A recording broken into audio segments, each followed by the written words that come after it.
They told her to sign the consent form while her father was still breathing. The pen was already in the nurse's hand.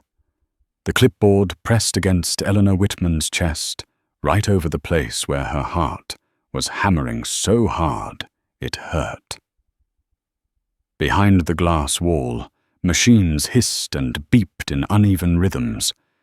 Inside the room, her father lay impossibly still, his mouth slightly open, his skin grey under fluorescent light.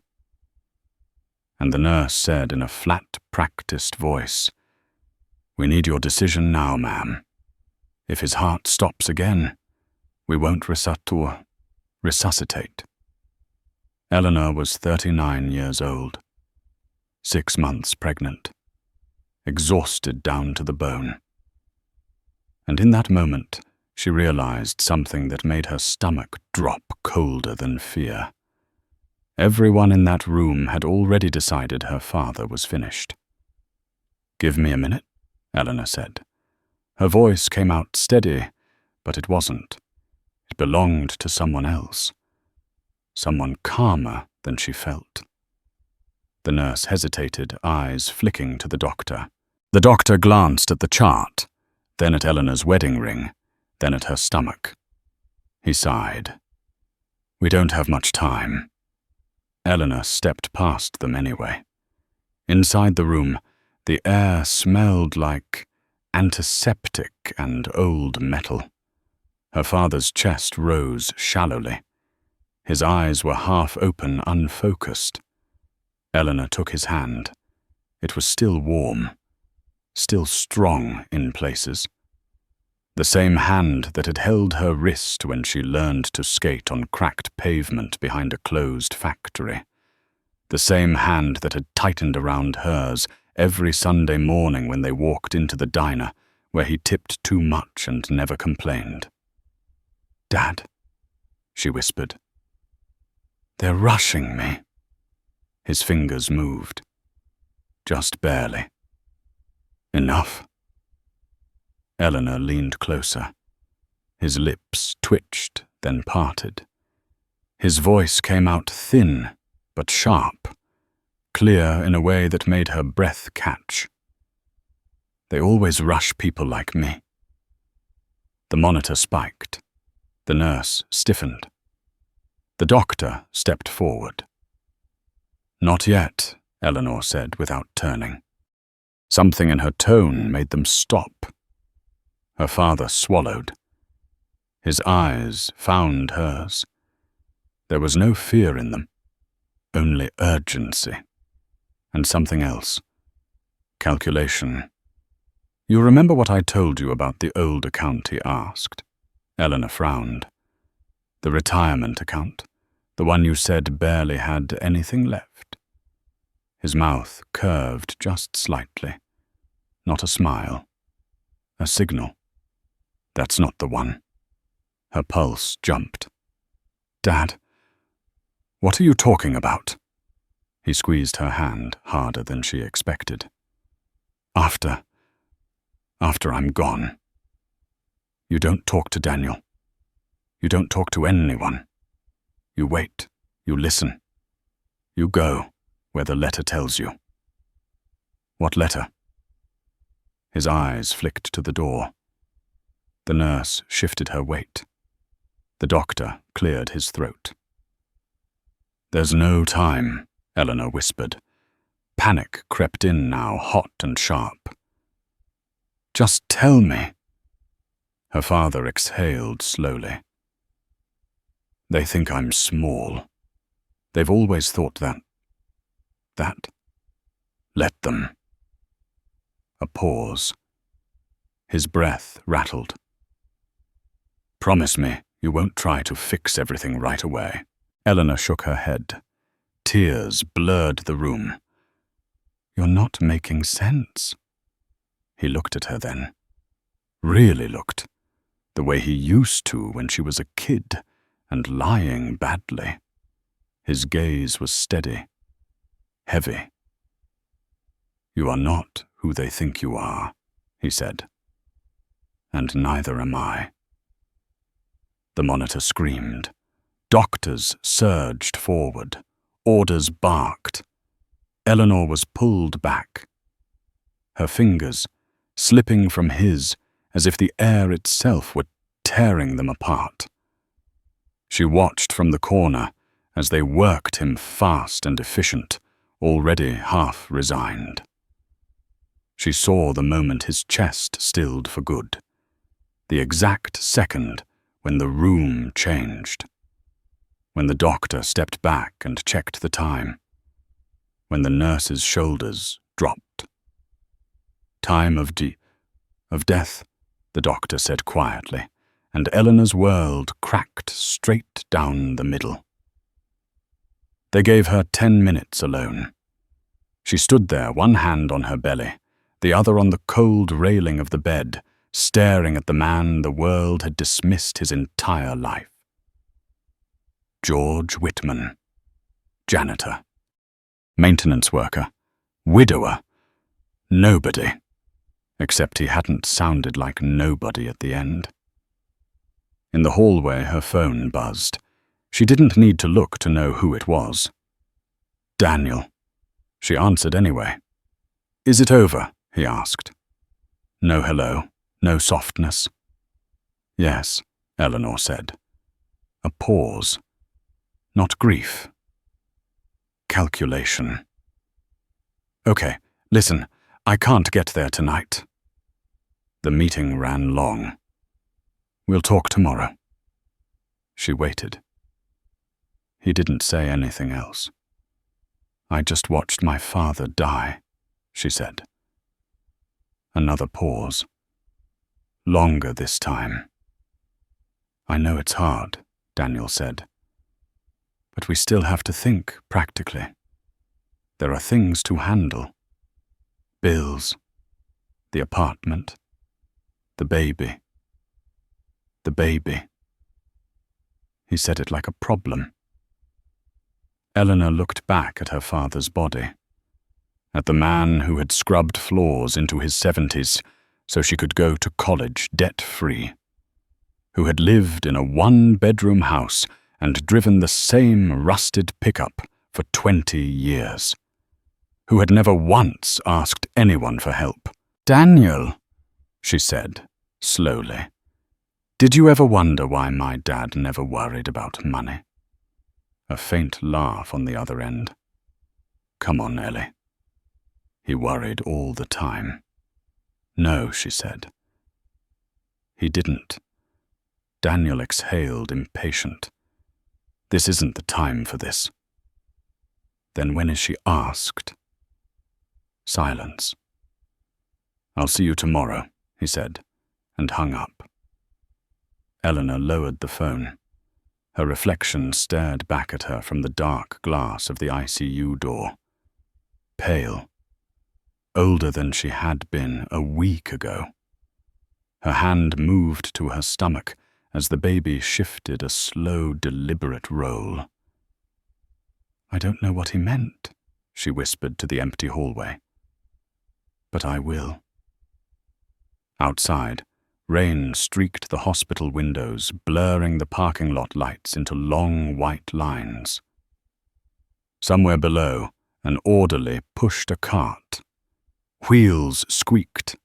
A TV murmured in a waiting room. Life went on, indifferent and loud. Behind Eleanor's ribs, something hardened. Not hope. Not strength. Resolve. Because whatever her father had been hiding, he had died, making sure she would find it. And the people who thought this was the end of her story had no idea how wrong they were. The rain followed her all the way to the cemetery, thin and relentless, soaking the cuffs of Eleanor Whitman's black coat and turning the gravel paths into dark, uneven scars. The funeral director kept glancing at his watch.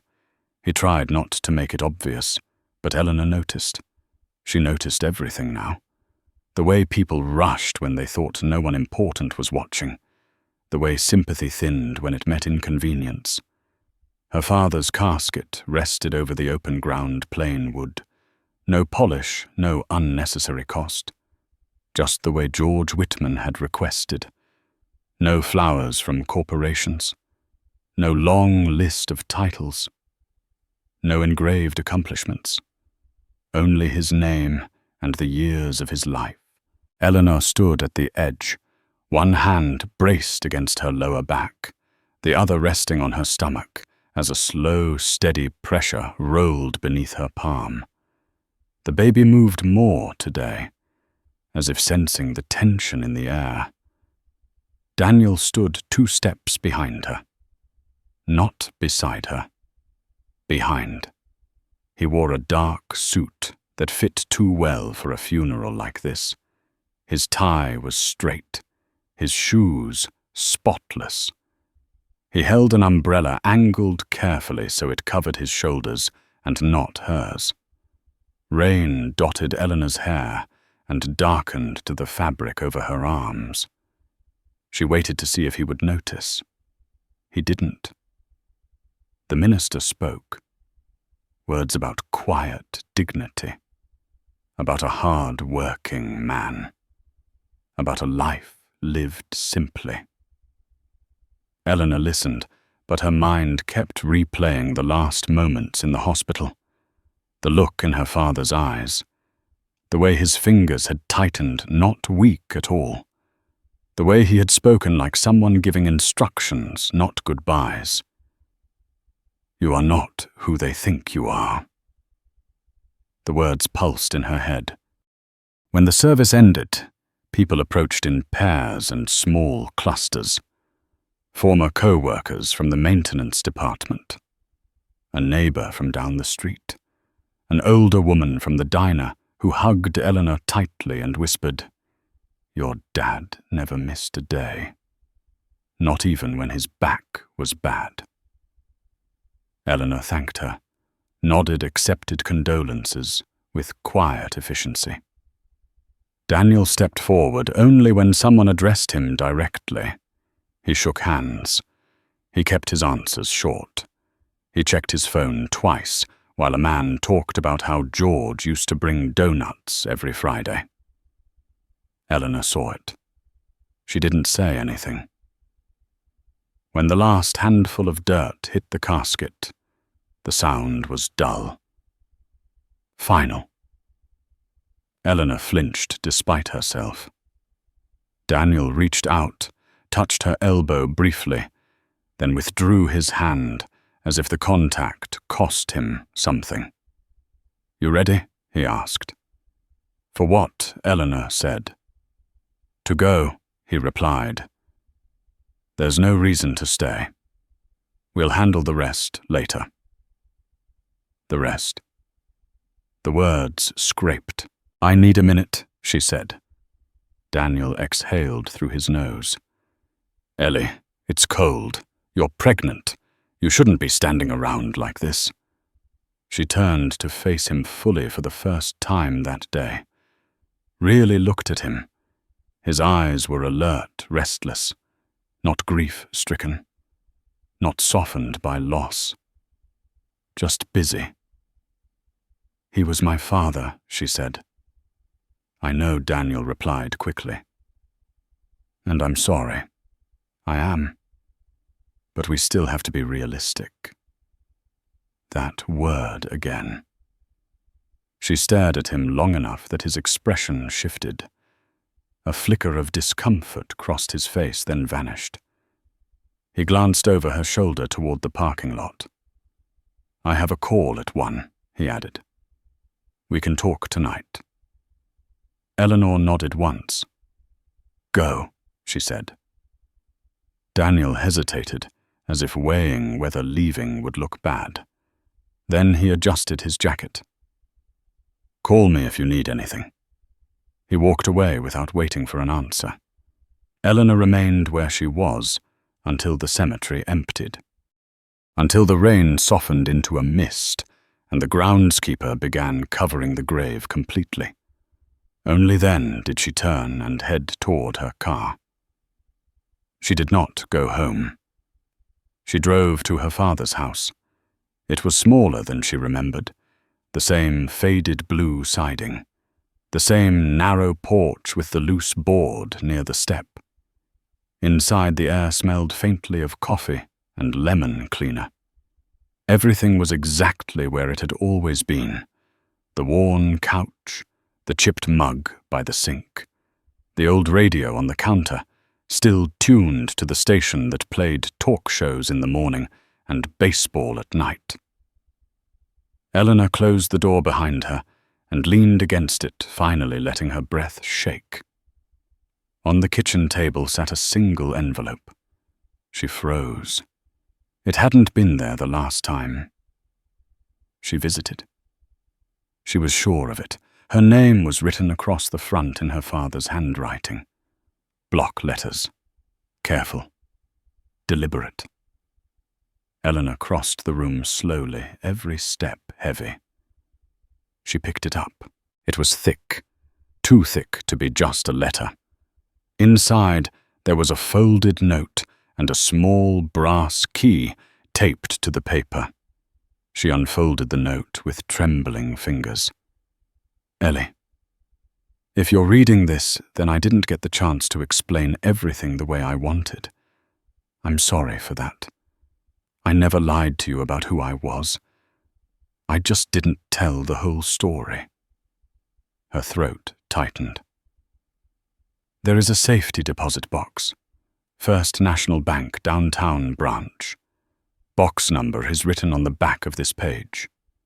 You go alone. You do not bring Daniel. You do not call anyone until you have seen what's inside. Eleanor flipped the page. The box number stared back at her. You don't owe anyone answers right now. You owe yourself the truth. Take your time. Let people show you who they really are. Her vision blurred. Love you always. Dad. Eleanor sank into the chair, the envelope slipping from her hand onto the table. Her baby kicked sharply once, then again. She pressed her palm to her stomach, grounding herself. Okay, she whispered. Okay. Her phone buzzed. Daniel. She stared at the screen until it stopped vibrating. An hour later, Daniel walked into their apartment carrying takeout containers. The smell of fried food filled the room. Eleanor sat on the couch, her coat still on her shoes by the door. You didn't answer, he said. Not accusing, observational. I was at my dad's house, Eleanor replied. Daniel paused. Why? She met his eyes. Because he just died. He nodded as if conceding a point. I figured you'd be home. I needed space. Daniel set the food down harder than necessary.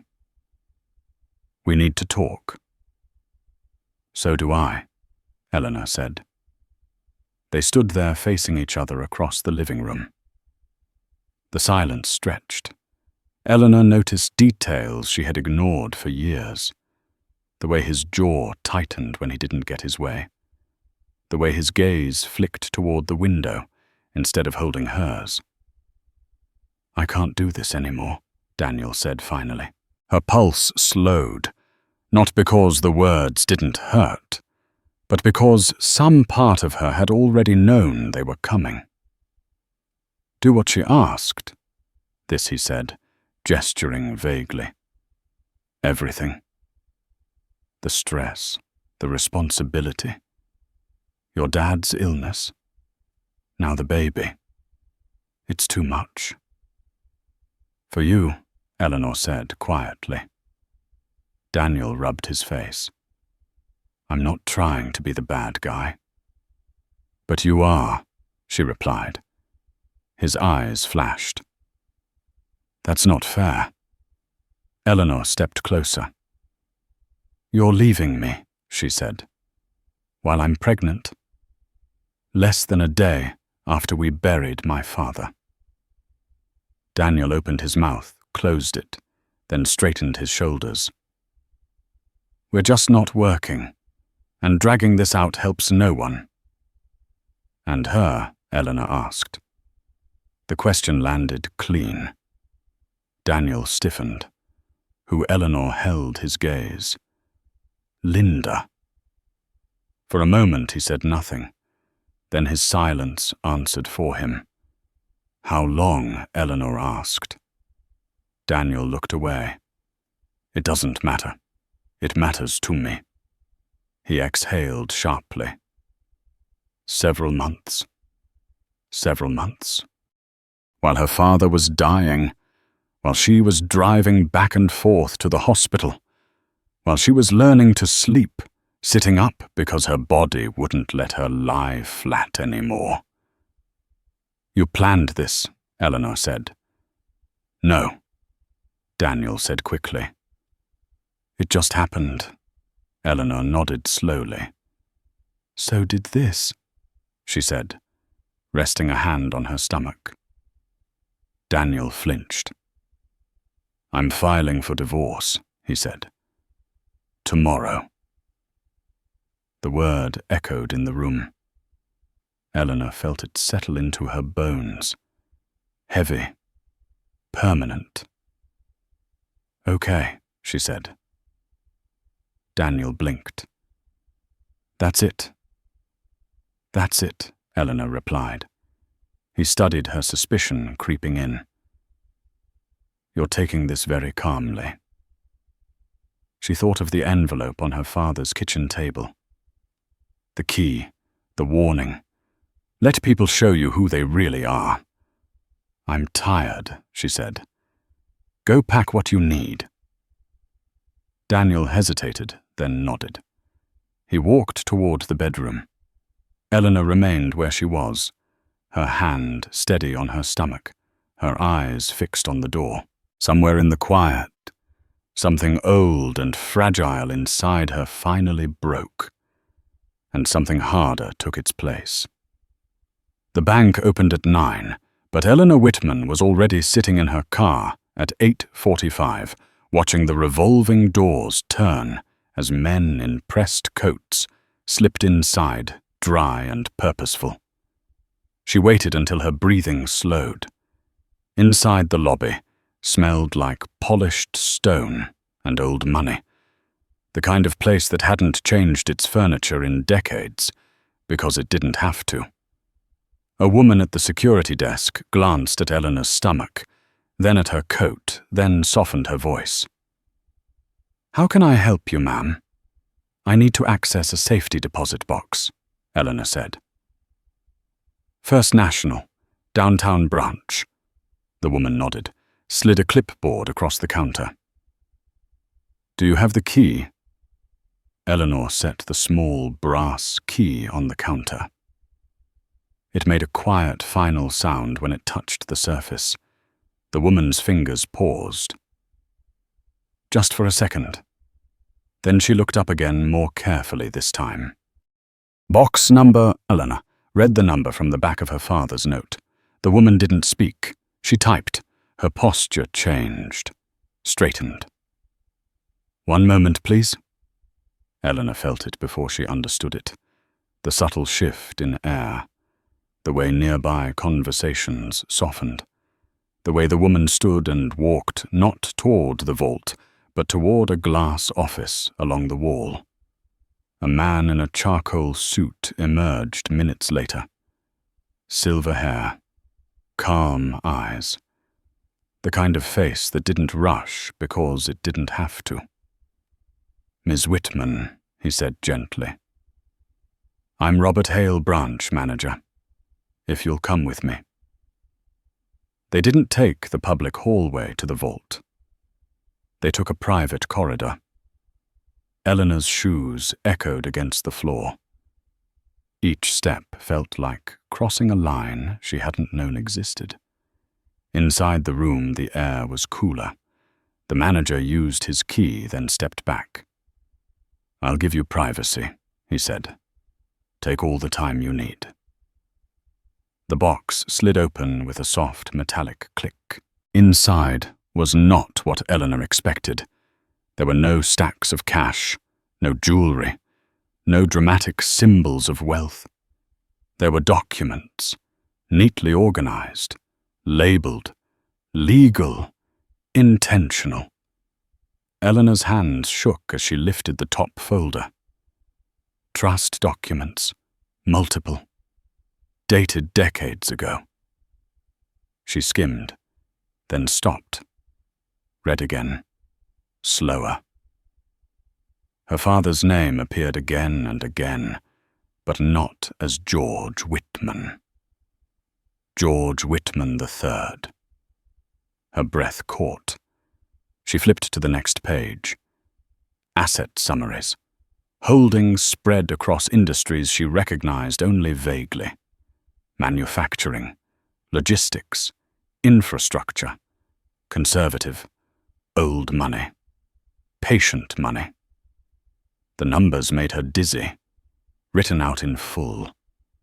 No abbreviations, no commas missing. More than $5 billion. Eleanor sank into the chair, her body heavy, her mind scrambling to keep up.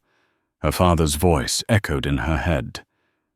Let people show you who they really are.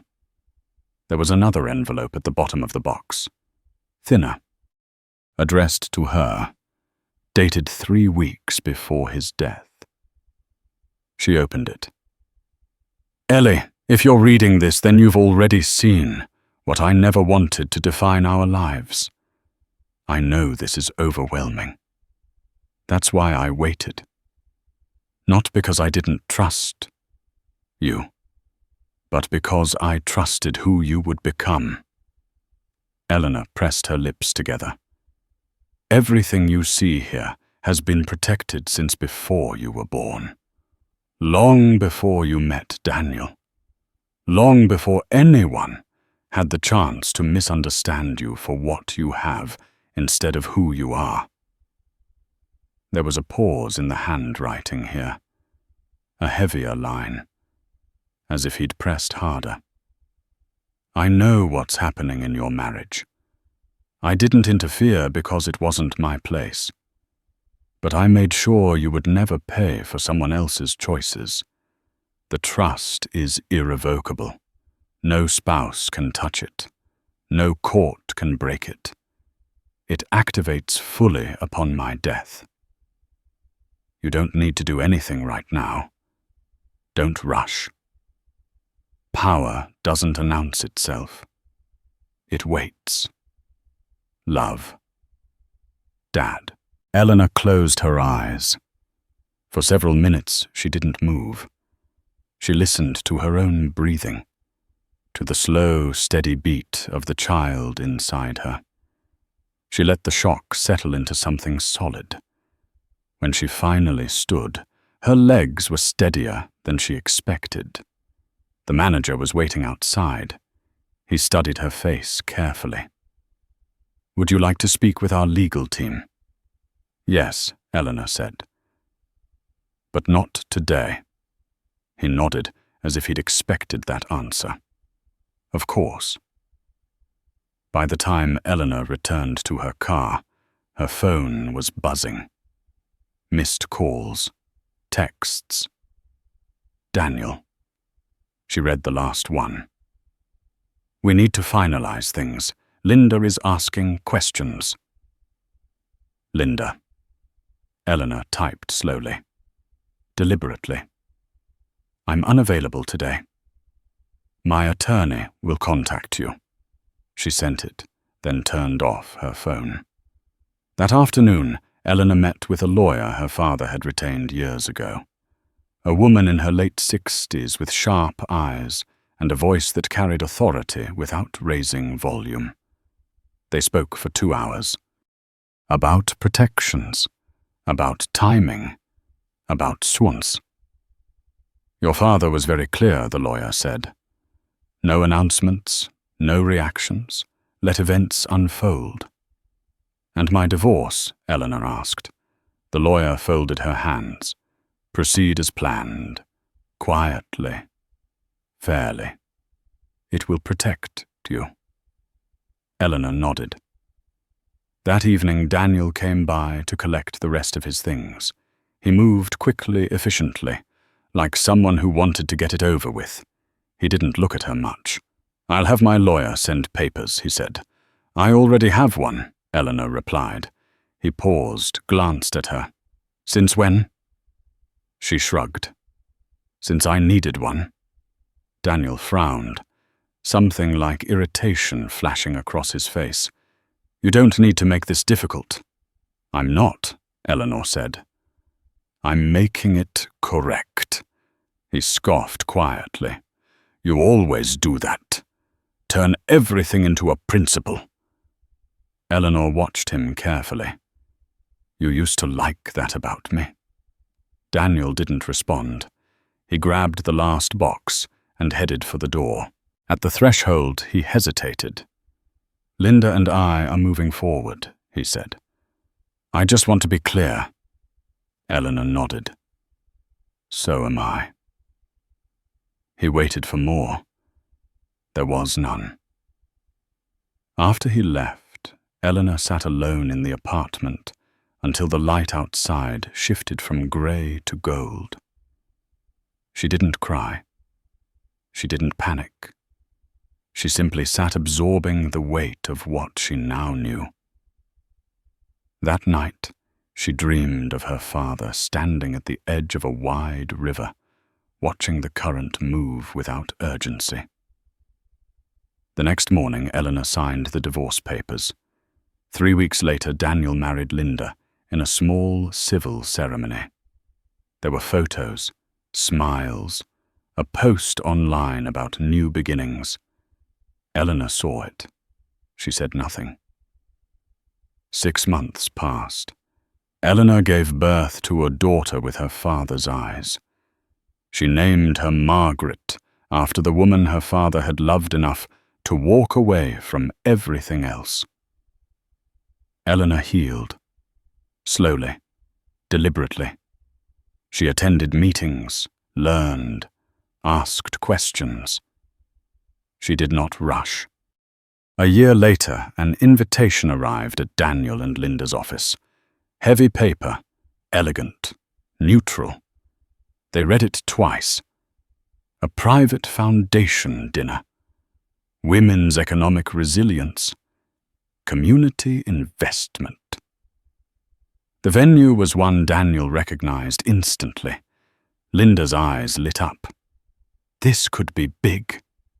Daniel nodded, a flicker of ambition stirring. "We should go." Neither of them noticed the name at the bottom. Eleanor Whitman, founder. They would. And when they did, the room would change. But for now, Eleanor stood at her kitchen window, her daughter asleep in her arms, watching the city breathe. She felt no rush, no hunger for spectacle, only certainty. Power, she had learned, did not need to hurry. The invitation arrived on thick cream paper, the kind that didn't bend when you held it, the kind that assumed it would be taken seriously. Linda Parker read it twice at her desk before sliding it across to Daniel. "This is real," she said, already smiling. "Private foundation, closed dinner, high net worth donors. This is exactly the room we need to be in." Daniel adjusted his glasses and scanned the details. The venue alone made his pulse lift. Old stone, historic, discreet, the kind of place where deals were made quietly and careers were decided without announcements. He nodded once. "We'll attend." Neither of them said the name out loud. Not yet. On the night of the dinner, rain glazed the streets, reflecting headlights into long silver streaks. Valets moved with practiced efficiency. Security was polite but firm. Inside, the air was warm, low voices, blending into a controlled hum. Money was present, but it wasn't loud about it. Eleanor arrived early. She stood for a moment in the private corridor outside the main hall, her hand resting lightly at her side, her breath slow and even. The dress she wore was simple, no flash, no obvious statement. But it fit perfectly, and the cut allowed her to move without hesitation. Her hair was pinned back cleanly, her face calm. She watched through the glass as guests filtered in. Familiar patterns, the way people scanned the room, the way they laughed, half a beat too late. The way power revealed itself not in volume, but in who others leaned toward. She didn't look for Daniel. She didn't need to. When Daniel and Linda entered, they did so together, confident and polished. Linda wore a deep red dress, her posture alert, her eyes already searching for connections. Daniel followed half a step behind his expression, composed, calculating. They signed in, took glasses of wine, began the quiet work of being seen. Eleanor waited. At 7:15, the lights softened. Conversations tapered. A man in his 60s stepped forward. White hair, steady voice. He didn't raise it. "Thank you for coming," he said. "Tonight is about long investment. In people. In communities. In resilience." Daniel listened with half an ear, nodding when appropriate. Linda leaned closer, whispering, "Pay attention. This matters." Then the man turned slightly. "It's my honor to introduce the founder of the Whitman Initiative." Daniel stiffened. Linda's smile froze. Eleanor stepped into the room. She didn't rush. She didn't pause either. She walked with the calm certainty of someone who knew exactly where she belonged. Heads turned. Conversations stopped. A few people recognized her immediately. Others simply sensed the shift. Daniel felt the blood drain from his face. "No," Linda whispered. "That's not." Eleanor reached the front of the room and took the microphone with an easy motion. She looked out at the guests. Then deliberately her eyes found Daniel's.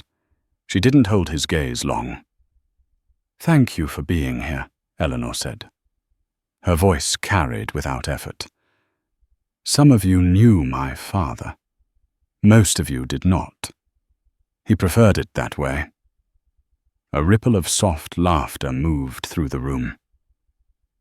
"He spent most of his life being underestimated," she continued. "He found that useful." Daniel swallowed.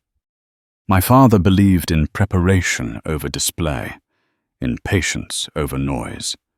He taught me that power reveals itself when it no longer needs permission." Linda's fingers tightened around her glass. For decades he built something quietly. He believed the greatest mistakes people make are not failures, but assumptions. Eleanor paused. The silence sharpened. When he died, many people assumed the story ended there. Her eyes returned to Daniel just long enough. They were wrong. A murmur spread. Eleanor didn't raise her voice. The Whitman Initiative exists to support women navigating transition, divorce, loss, parenthood, the moments when society expects them to shrink. Daniel felt the room tilt. "This foundation was not created in anger," Eleanor said. "It was created in clarity." A server moved quietly, refilling glasses. No one spoke. "My father left me resources," Eleanor continued.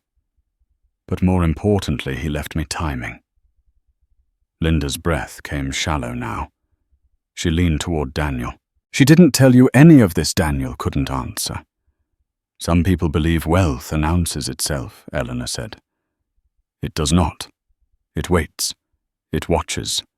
It allows others to reveal who they are. The man beside Eleanor stepped forward slightly, placing a folder on the table. Eleanor didn't touch it. For those interested, she said calmly, "The Foundation's initial endowment is structured to support long-term programs across multiple states. Full transparency will be available. The number was not spoken. It didn't need to be. People understood." Daniel felt eyes shifting toward him. Curious. Measuring. Someone he recognized from a previous conference frowned, clearly connecting dots. Linda's face had gone pale. Eleanor finished without flourish. "Thank you for being here. Enjoy the evening." Applause rose. Controlled, respectful, heavy. As the room began to move again, Eleanor stepped away from the podium. People approached her immediately. Hands extended. Quiet congratulations. Questions framed carefully. She answered some, deferred others. She did not look for Daniel. Daniel found her. He waited until the crowd thinned slightly, then approached his smile tight. "Eleanor." She turned. Her expression was neutral, professional. "Daniel," she said. "Nothing more." "You could have told me," he said, quietly. She studied his face, noting the strain around his mouth. "Told you what?" He gestured vaguely. "All of this." Eleanor tilted her head slightly. "You didn't ask." Linda stepped forward, her composure cracking. "You let us walk in here like fools."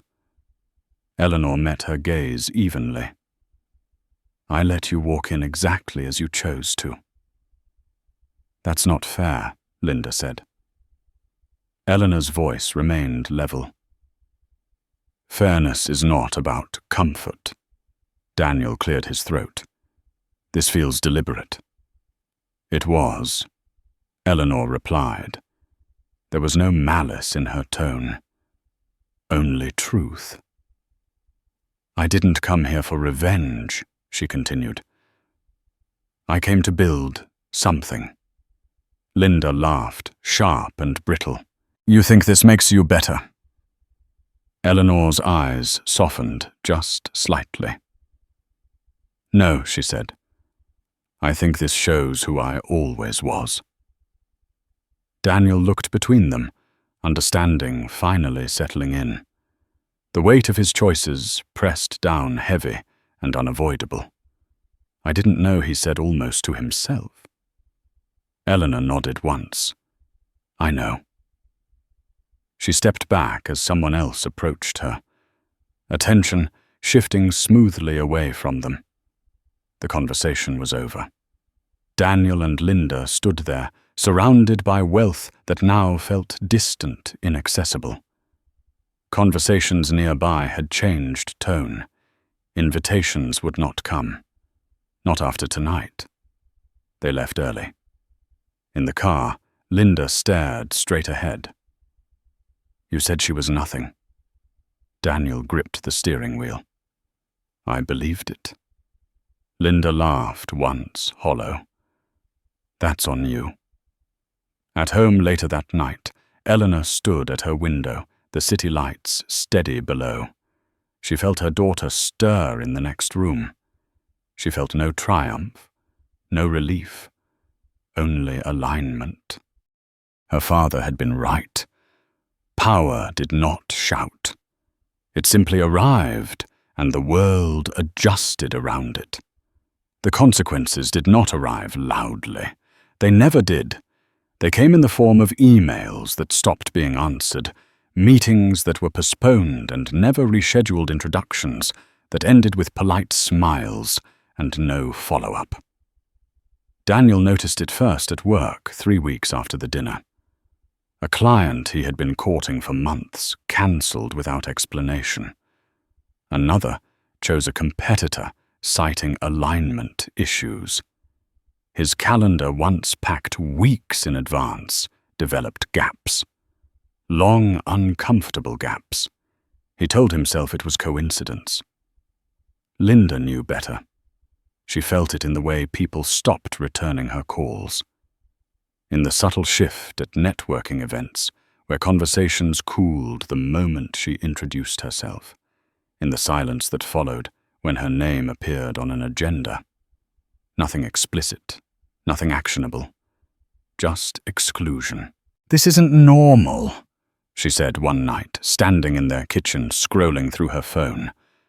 "People don't just disappear like this." Daniel poured himself a drink he didn't need. "You're overreacting." She looked at him, then really looked. She said, "You are." The unspoken name hung between them. Eleanor. Daniel's glass paused halfway to his mouth. "This has nothing to do with her." Linda laughed, sharp and humorless. "Everything has to do with her. You just don't understand how rooms like that work." He set the glass down harder than intended. She didn't say anything. She didn't accuse us. She didn't threaten anyone. She didn't have to, Linda replied. She let people see us. Daniel said nothing. Across the city, Eleanor sat in a conference room with a view of the river, listening as a program director outlined next quarter's initiatives. Her posture was relaxed, her attention precise. She asked questions that cut to the core questions about outcomes. Sustainability, accountability. She did not mention Daniel. She did not mention Linda. Their names did not exist in this space. When the meeting ended, an older man lingered. He hesitated, then spoke quietly. "Your father would be proud." Eleanor smiled faintly. "He taught me to finish what I start." That afternoon she picked up her daughter from daycare. Margaret reached for her, immediately small hands grasping fabric with urgent trust. Eleanor held her close, breathing in the familiar warmth. This was the center. Everything else was peripheral. Later that evening, Eleanor received a message from her attorney. Brief, informational. Daniel's counsel had requested a modification to the custody arrangement, not for more time, for less responsibility. Eleanor closed her eyes for a moment, absorbing the meaning. She approved the adjustment without comment. Daniel did not expect the call. When Eleanor's number appeared on his screen, his chest tightened. He answered on the third ring. "Hi," he said too quickly. "Hi," Eleanor replied. Her voice was calm, neutral. "I received the request." A pause. "I thought it would be easier," Daniel said. "With work and everything." "I understand," Eleanor said. Her lack of resistance unsettled him. "You do?" "Yes," she said. "Margaret deserves consistency, not obligation." He swallowed. "I'm not abandoning her." Eleanor's silence stretched just long enough. "Intent and outcome are different things," she said finally. "I won't make this harder than it needs to be." Daniel waited for anger, for judgment. It didn't come. "Thank you," he said. "You're welcome," Eleanor replied, and ended the call. He sat there afterward, phone still in his hand, feeling smaller than he had at the dinner. Smaller than he had ever felt with her. Weeks passed. Linda's position at her company became tenuous. A reorganization, a change in direction. Her role was deemed redundant. The severance package was generous, but the message was clear. She was no longer an asset. She came home early that day, her face, pale eyes bright with unshed fury. "They pushed me out," she said. No explanation, just smiles. Daniel listened numb. "We'll figure something out." Linda snapped. "You don't even have a plan for yourself." That night, she slept on the couch. 2 months later, Linda accepted a position in another city. Smaller firm, lower visibility. She framed it as a strategic move. Daniel knew it was retreat. They argued quietly before she left. Not explosive, tired, fractured. "This never would have happened if you'd known," she said. Daniel stared at the floor. "That's the problem," he replied. "I didn't." Linda shook her head. "You chose what you saw." She left the next morning. Daniel watched her go, standing alone in the apartment that still smelled faintly of Eleanor's, cooking her laundry detergent, her presence. He had thought freedom would feel like relief. It felt like absence. Eleanor did not hear about Linda's departure directly. She heard it the way she heard most things now. Indirectly, in passing, as context, not drama. She focused on her work, on her daughter, on the quiet rhythm of a life rebuilt with intention. One evening as she rocked Margaret to sleep, Eleanor thought of her father, of the long arc of his choices. The patience, the restraint, the faith that truth given time always surfaced. She had inherited more than resources. She had inherited timing.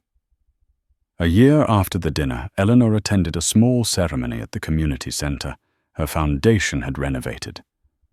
A woman approached her afterward, older hands, trembling slightly. "I didn't think anyone would listen," the woman said. "I didn't think anyone would care." Eleanor took her hands gently. "Someone always does," she said. Eventually. Across town, Daniel sat in his car outside his office building, staring at the lights. His position had stabilized, but it had not advanced. He was no longer invited into the conversations that mattered. He was competent, reliable, invisible.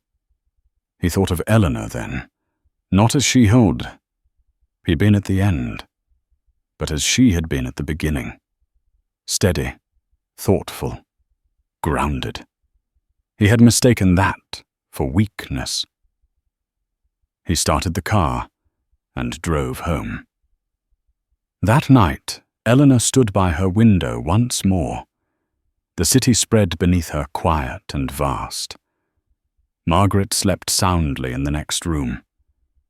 Eleanor felt the weight of the past loosen its grip. Her father had been right. The people who leave do not always take something with them. Sometimes they leave everything behind, and sometimes that is the greatest gift of all. 5 years passed without announcement. They passed the way real time does, quietly accumulating weight instead of noise. Margaret started kindergarten on a cool September morning, her backpack nearly as wide as her shoulders. Eleanor walked her to the front doors of the public school, 3 blocks from their apartment, the same kind of school her father had once scrubbed floors in after hours, the kind of place built to last longer than the people inside it. Children rushed past them, laughter sharp in the air, parents calling reminders about lunches and jackets. Margaret squeezed Eleanor's hand. "You'll pick me up, right?"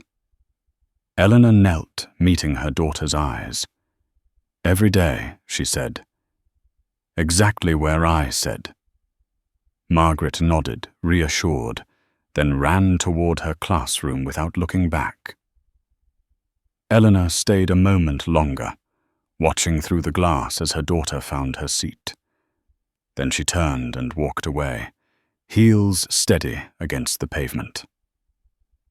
Across the street, Daniel sat in his car. He hadn't planned to be there. Not consciously. He told himself it was coincidence that his route to work simply passed this way. But he had slowed when he saw Eleanor slowed again, when he saw the child felt something tighten in his chest that had nothing to do with regret and everything to do with recognition. Margaret had Eleanor's posture, her father's eyes. Daniel watched Eleanor straighten, adjust her coat, and walk down the sidewalk with the same composed stride she carried into boardrooms and quiet rooms alike. She did not look toward him. She didn't need to. He waited until her figure disappeared around the corner before starting the engine. At the foundation, Eleanor's schedule was full but controlled. She no longer took meetings that existed solely to impress. She listened carefully. She declined often. She invested in programs that didn't photograph well but changed outcomes quietly over time. Housing stability, legal aid, financial literacy taught in church basements and community centers, places where people showed up not for prestige, but because they needed help. Her name appeared occasionally in the business pages, never with embellishment, never with scandal. That was deliberate. One afternoon, Eleanor sat with the board reviewing a proposal. A younger member leaned forward, enthusiasm unchecked. We could expand faster if we partnered with some larger corporate sponsors. Eleanor considered this. She did not dismiss it immediately. At what cost, she asked. The room stilled. The member hesitated. Visibility and autonomy, Eleanor pressed. Silence. We move at the pace of trust, Eleanor said calmly. Not ambition. No one argued. Later that evening, Eleanor picked Margaret up from school. They walked home together, Margaret chattering about finger painting and a boy who wouldn't stop tapping his pencil. Eleanor listened, responding with soft sounds of attention, her mind fully present. At home, Eleanor cooked dinner while Margaret colored at the table. The radio played quietly in the background. News, weather, baseball scores. This was the life her father had chosen. Daniel's life looked different. He was not destitute. He was not ruined.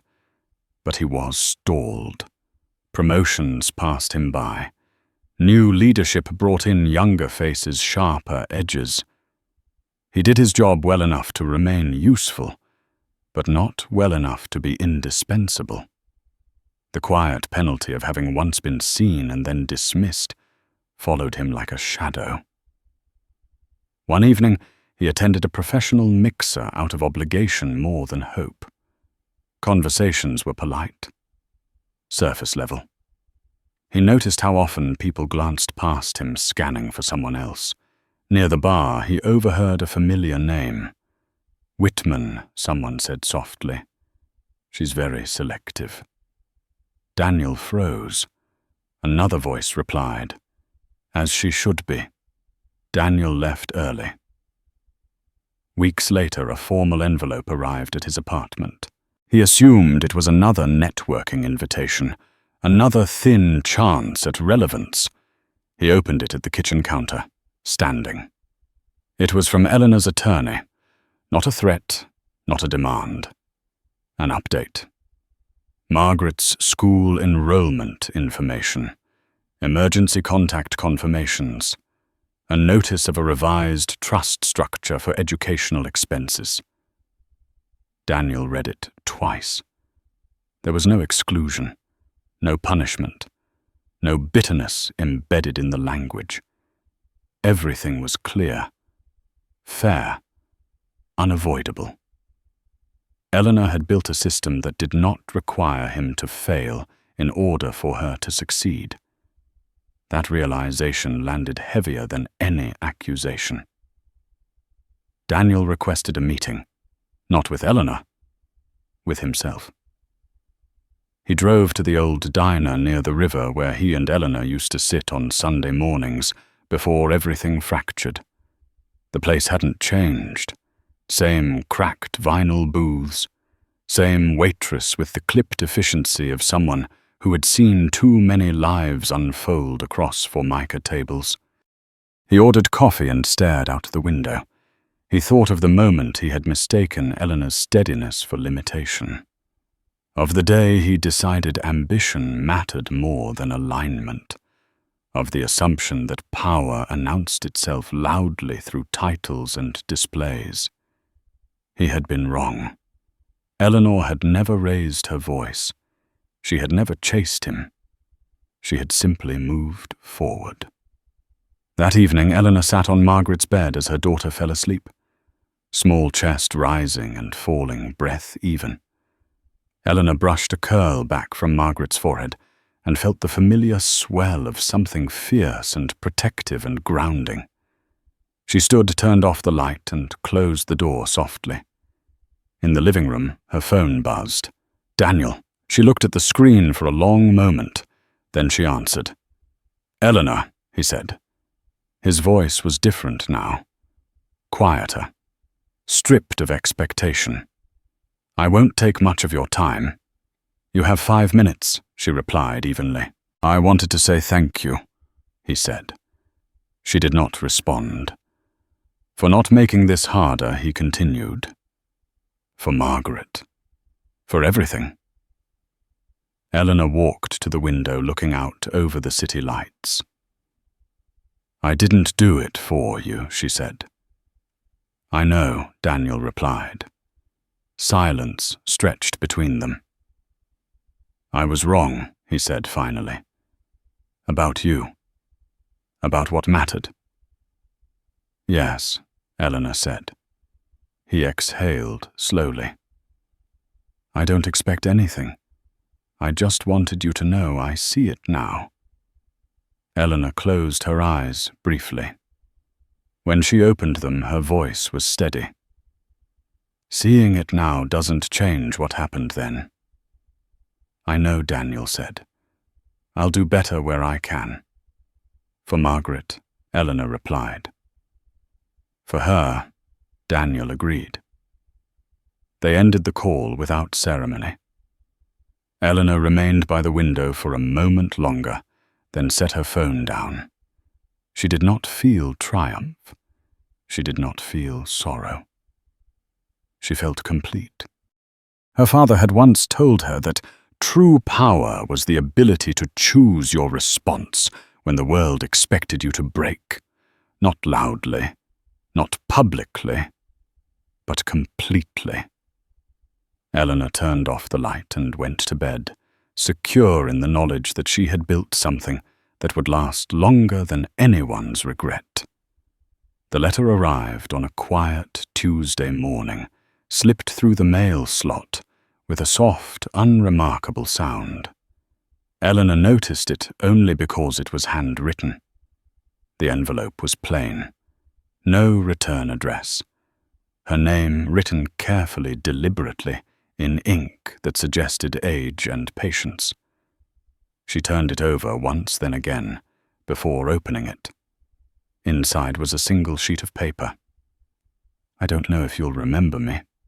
I worked nights at the school where your father did maintenance.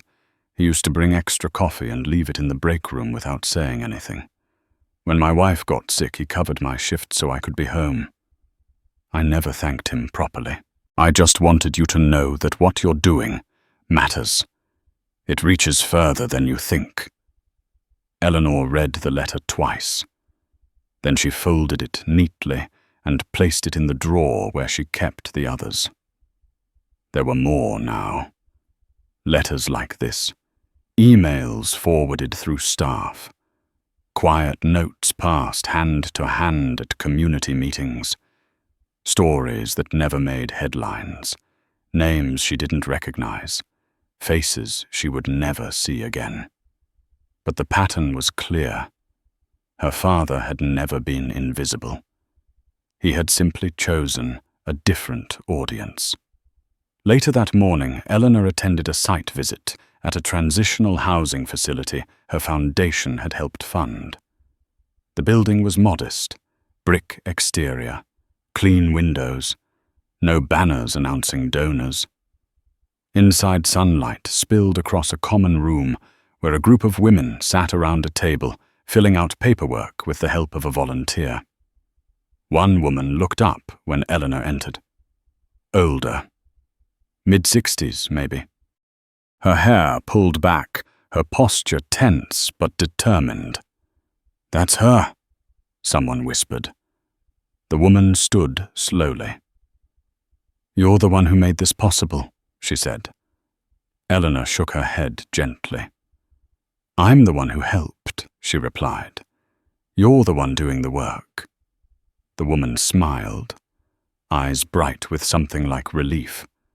"I never thought anyone would invest in someone my age." Eleanor met her gaze. "Stability isn't an age issue," she said. "It's a dignity issue." The woman nodded, swallowing hard. Outside, a reporter waited near the curb. Younger, eager, recorder already in hand. "Ms. Whitman," she called out. "Can I ask you a few questions about your background?" Eleanor paused, considered, then nodded once. They walked a few steps away from the entrance. "People are fascinated by your story," the reporter said. "Your father, the inheritance, the divorce. Do you feel like your personal history gives you credibility in this space?" Eleanor thought of the hospital room, the rain at the cemetery, the envelope on the kitchen table. "My credibility doesn't come from what happened to me," she said. "It comes from what I chose to do afterward." The reporter hesitated. "And your ex-husband? Do you think his choices influenced your path?" Eleanor's expression didn't change. "Other people's choices are not my curriculum," she said. "I don't build my life around reaction." The reporter nodded, scribbling quickly. "Last question. What do you think people misunderstand most about power?" Eleanor answered without pause. "They think it belongs to the loudest person in the room." That night, Daniel read the article alone in his apartment. He recognized the quotes immediately. The restraint, the precision. He could hear her voice in every line. He noticed what wasn't there.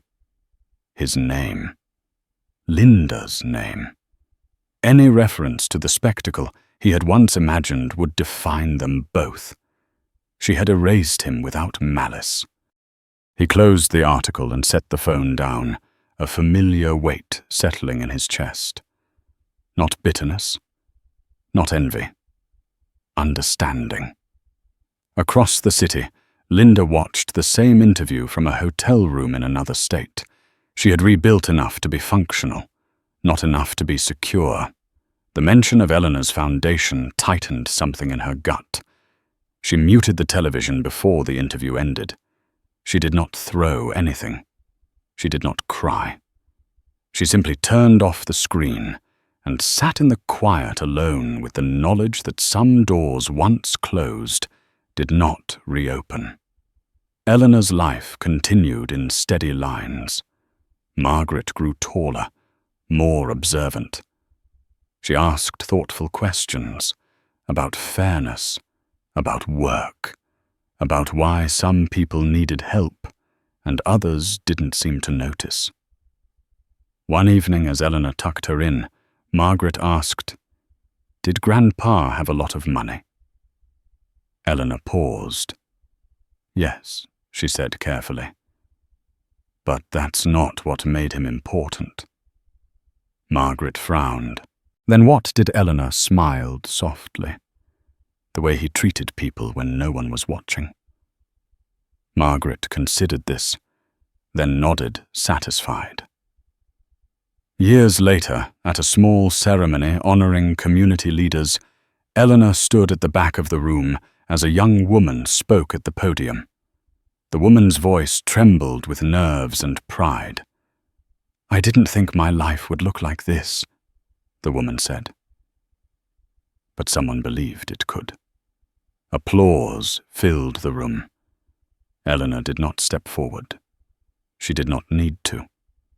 She thought again of her father, of the choices he had made, of the fortune he had hidden, not out of shame, but out of principle, of the way he had trusted her to become exactly who she was.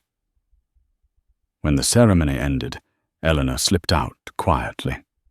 Outside, the city hummed, ordinary, alive. She walked home at an unhurried pace, her coat light against her shoulders, her mind clear. Power, she had learned, was not a moment. It was a posture, and the most lasting kind left no debris behind. The phone rang at 6:40 in the morning, the kind of hour that usually meant something had gone wrong. Eleanor was already awake. She lay still for a moment, listening to the quiet of the apartment, to the soft hum of the refrigerator, to Margaret's steady breathing down the hall. When the phone rang again, she reached for it without urgency.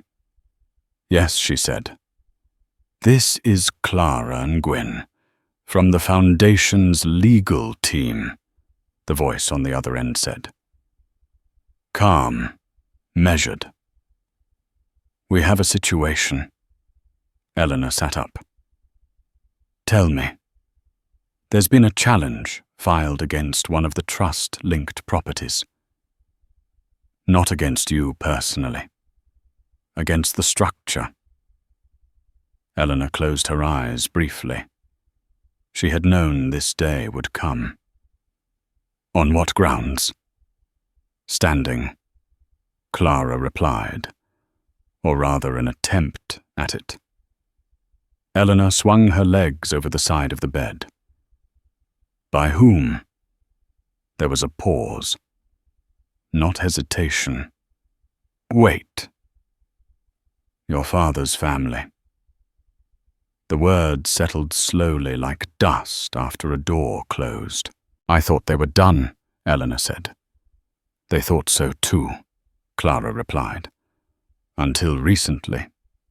Eleanor stood and walked to the window, pulling the curtain back just enough to let the early light spill in. The city was waking up. Deliveries, sirens, lives in motion. "What changed?" Eleanor asked. They saw the article Clara said. The one about the housing initiative. It reached circles they still move in. Eleanor exhaled. And now they're asserting that your father breached family agreements decades ago.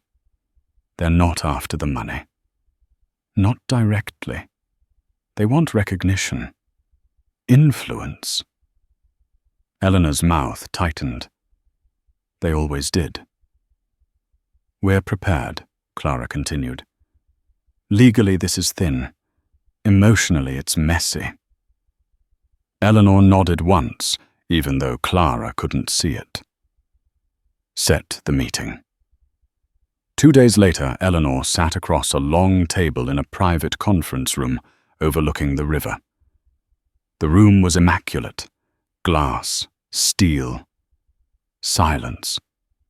Across from her sat 3 people she had never met. They looked like her father, not in features, in posture, in certainty. The eldest spoke first. White hair, expensive watch. "Eleanor Whitman," he said, as if tasting the name. "You've done well for yourself." Eleanor met his gaze without flinching. "I've done what my father prepared me to do." A woman to his left smiled thinly. George always did enjoy his little performances. Eleanor leaned back slightly. He enjoyed choosing. The third man cleared his throat. Let's not pretend this is personal. We're here to resolve an oversight. Oversight implies accident, Eleanor replied. My father was deliberate.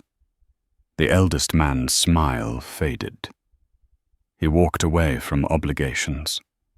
He walked away from control, Eleanor said. There's a difference. The woman folded her hands.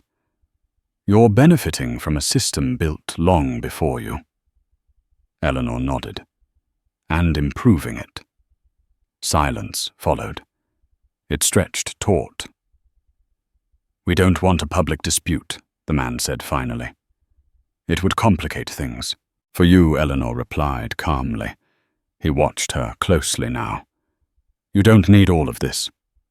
Eleanor tilted her head. You mistake need for responsibility.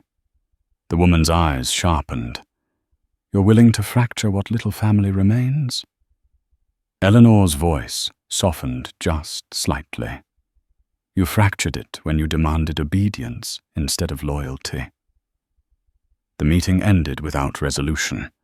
Outside, Eleanor paused by the window, watching the river move steadily below. She felt no anger, no fear, only confirmation. That evening, Daniel called. She considered letting it go to voicemail, then answered. Eleanor, he said. I heard something. She waited. People are talking, he continued. About your family, about a dispute. Yes, Eleanor said. They are. I thought you should know. Daniel said. His tone was cautious.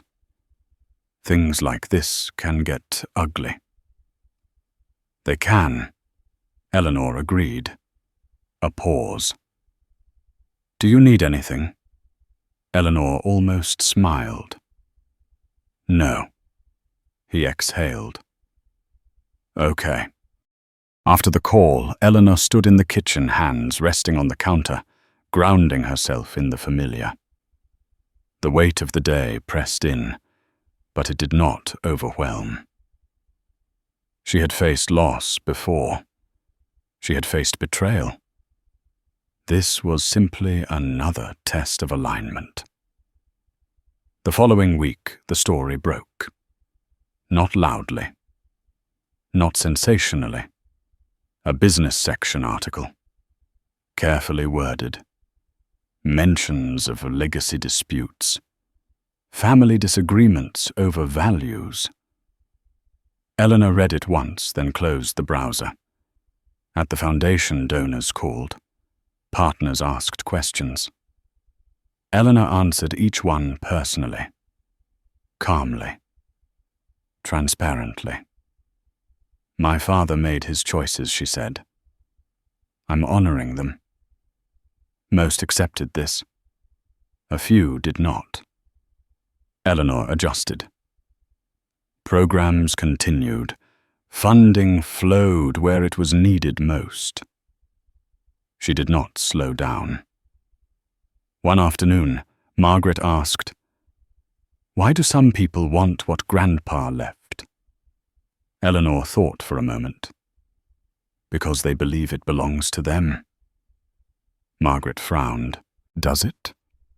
Eleanor smiled. No. It belongs to what we do with it. Margaret considered this, then returned to her drawing. Weeks later, the legal challenge dissolved. Quietly. Withdrawn. No statement issued. The family retreated, their leverage spent. Eleanor received a single message from an unknown number. It contained no apology. Only a sentence. You turned out exactly like him. Eleanor deleted it. That night, she sat by the window again, the city lights steady and distant. She felt the presence of her father not as memory, but as continuity. He had walked away, so she could walk forward. The world would continue to test her. Of that, she was certain. But she was no longer afraid of exposure. She had learned that the truth did not need defending. It needed living. The storm arrived the same way everything else in her life had since her father died. Quietly, with warning signs only visible if you were paying attention.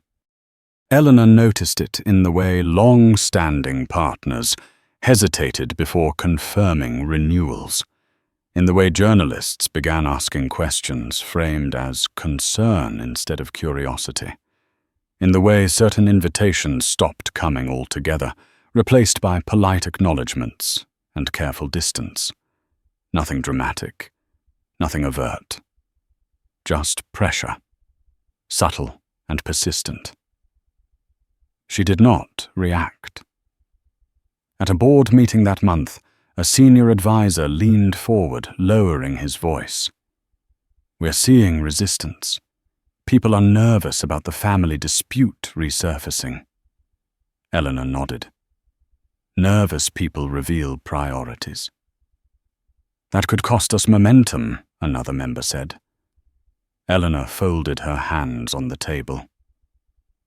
Momentum built on fear isn't sustainable. The room went still. No one argued. Later that week, Eleanor attended a closed-door round table with municipal leaders. The room was smaller than the others she'd been in recently. Older. More conservative. She listened more than she spoke, absorbing tone and subtext. During a break, a man she recognized only vaguely approached her. Late 60s, expensive watch, careful smile. "You're difficult to pin down," he said. Eleanor met his eyes. "That's intentional." He chuckled softly. "Some people think you're leaving money on the table." "I'm choosing where it sits," Eleanor replied. He studied her for a moment. "Your father would have made a formidable partner." Eleanor's expression didn't change. He wasn't interested in partners. The man nodded understanding, passing between them. "Neither are you." Eleanor returned home that evening to find Margaret sitting at the kitchen table, colouring intently. Her tongue pressed against her lip in concentration. Eleanor watched her for a moment before speaking. "How was school?" Margaret looked up. "We talked about families." Eleanor pulled out a chair. "What about them?" Margaret shrugged. "Some kids have grandparents who visit. Some don't, Miss." Keller said families look different. "And what do you think?" Eleanor asked. Margaret considered this. "I think Grandpa is still here." Eleanor felt her throat tighten. Why do you think that Margaret tapped her crayon thoughtfully? "Because you do things the way he would." Eleanor reached across the table and covered Margaret's hand with her own. She said nothing. 2 weeks later, the call came. Not from Clara. Not from the board. From Daniel. "I don't want to make things harder," he said without preamble. "You're not," Eleanor replied. "I've been contacted," he continued, "by people asking questions about your father, about the foundation." Eleanor closed her eyes briefly. And I told them I didn't know anything," Daniel said. "Because I don't." A pause. "They implied things. Suggested I might." Eleanor leaned back against the counter. "What did you say I said my marriage ended before any of this surfaced?" Daniel replied. "That I had no claim, no insight, no interest." Eleanor waited. "I wanted you to hear it from me," he added, "before someone tried to twist it." "Thank you," Eleanor said. He hesitated. "That's all." Yes. Daniel exhaled. You've always been very clear. Clarity saves time, Eleanor replied, and ended the call. The following month, a proposal landed on Eleanor's desk that would have been impossible to ignore a year earlier. A national initiative, significant reach, significant influence, and significant compromise. Her team was divided. This would cement us, one advisor said. It puts us beyond question. At the cost of autonomy, another countered. Eleanor listened, then stood. My father spent his life proving that you don't need permission to matter, she said. We're not taking this. There was silence, then acceptance. The rejection made waves. Some donors withdrew quietly. Others doubled down. The foundation tightened, focused, adapted.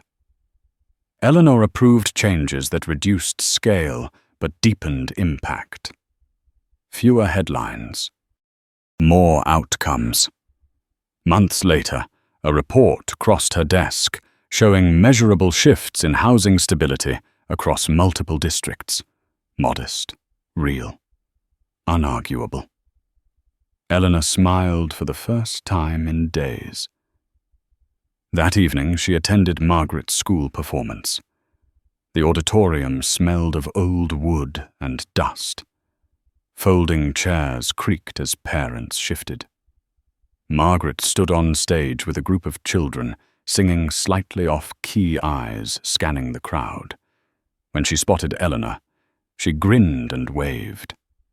Eleanor raised her hand in return, heart full in a way no boardroom had ever managed. Afterward, Margaret ran to her. Did you hear me? I heard you, Eleanor said. I always do. As they walked home, Margaret skipped ahead, then slowed. Mum. Yes? Do people ever try to take what isn't theirs? Eleanor thought of the meetings, the calls, the quiet resistance. Yes, she said. They do.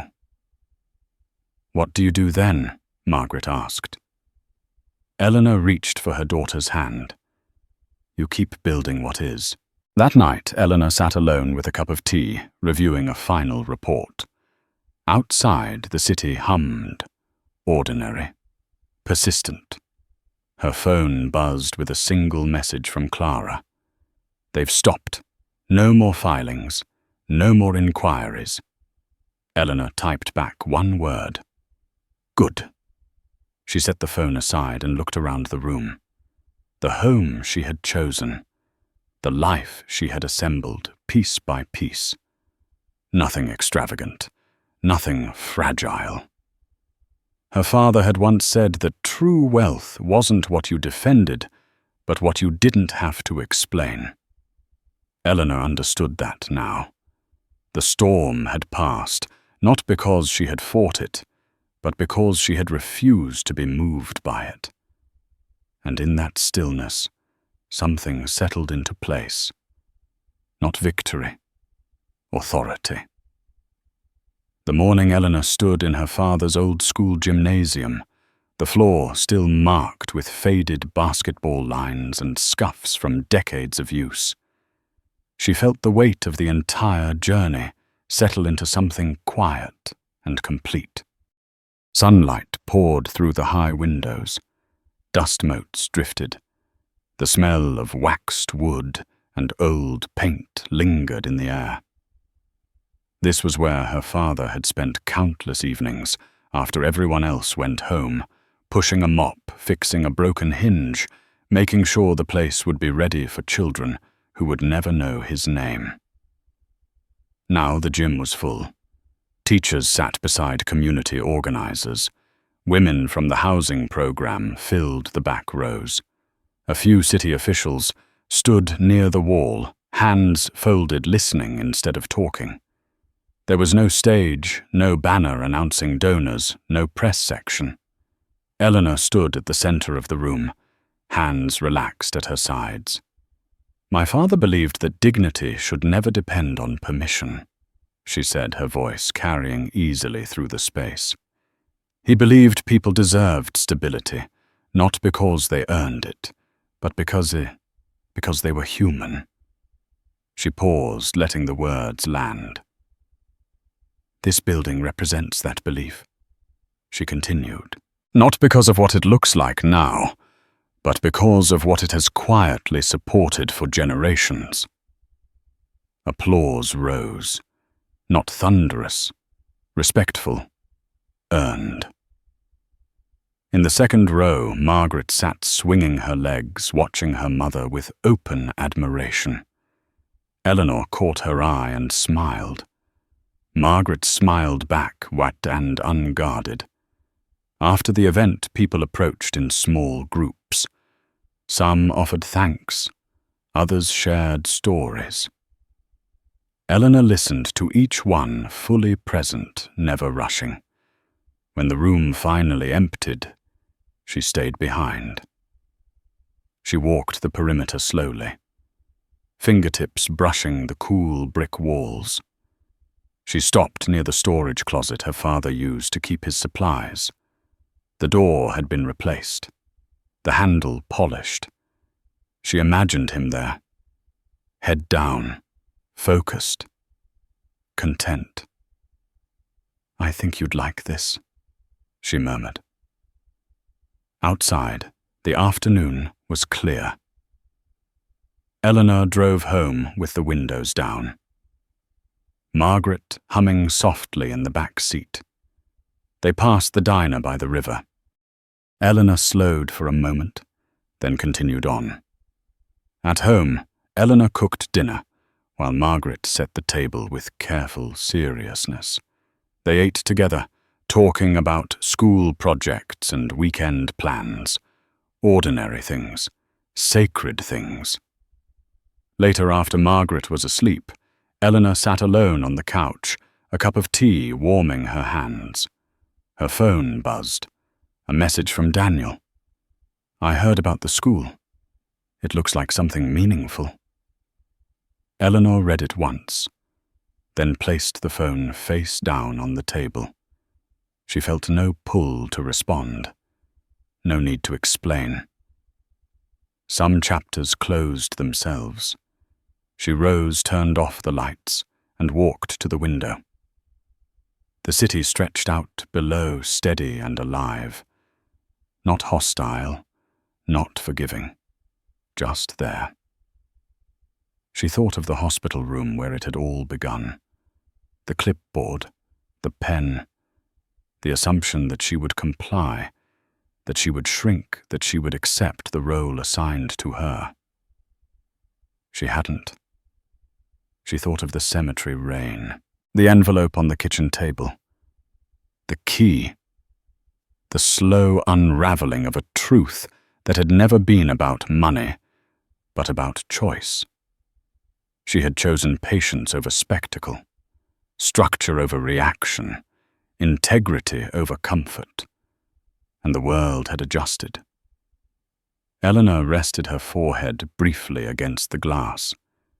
She felt no triumph, no bitterness, only steadiness. Her father had once told her that the greatest power was living in a way that made explanations unnecessary.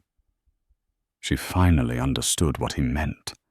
True authority did not chase validation. It built quietly. It endured. Eleanor turned away from the window and went to bed, knowing the life she had created would continue to ripple outward long after the noise had faded.